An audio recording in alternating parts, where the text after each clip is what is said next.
एक ट्रक चक्का तले चापी होई गुरुतर होइछंती जने 13 वर्षर छात्र।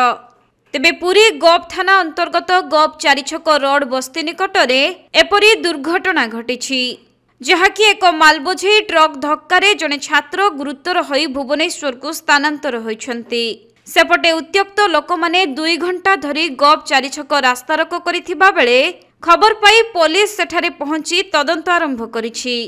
मिलिथिबा सूचना अनुसार गोप बस्तीर जने 13 वर्षर छात्र ट्यूशन रु फेरुथुबा समय रे गोप चारिछक रास्तारे कटक जाउथिबा एक मालबाही ट्रक तांकु धक्का देइथिला। आउ ट्रक धक्कारे छात्र जनक गुरुतर आहत हेबारु स्थानीय लोक माने छात्रंकु उद्धार करी संगे संगे गोप मेडिकल को नेइथिले।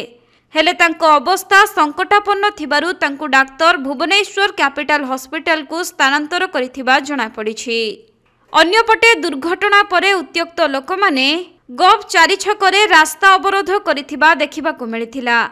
परे पुलिस पहुंची ड्राइवर को अटक रखिबा सहित ट्रक को मध्य जबत करिछि एवं तुरंत कार्यानुष्ठान नियाजिबो बोली पुलिस प्रतिश्रुति देबारु लोक माने रास्ता अवरोधरु हटिथिबा जणा पड़िछि।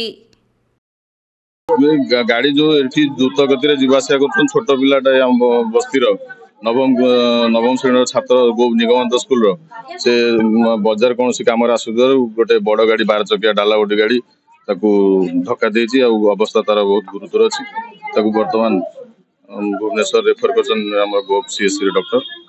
आम भी प्रशासन को अनुरोध करूँ गाड़ी जो भाई एत स्पीड जाऊँगी शह शह गाड़ी कि गोटे व्यवस्था हो गोटे परमानेंट तार सल्यूशन बाहर क्या पिला जीवा आसार स्कूल टाइम रोचे सब रोचे गाड़ी किसी कटकणा ना नो एंट्री मात्र कथार आईन चलती किंतु तार किसी कार्यक्रम होना कौन सी प्रकार सरकार तरफ व्यवस्था नहीं।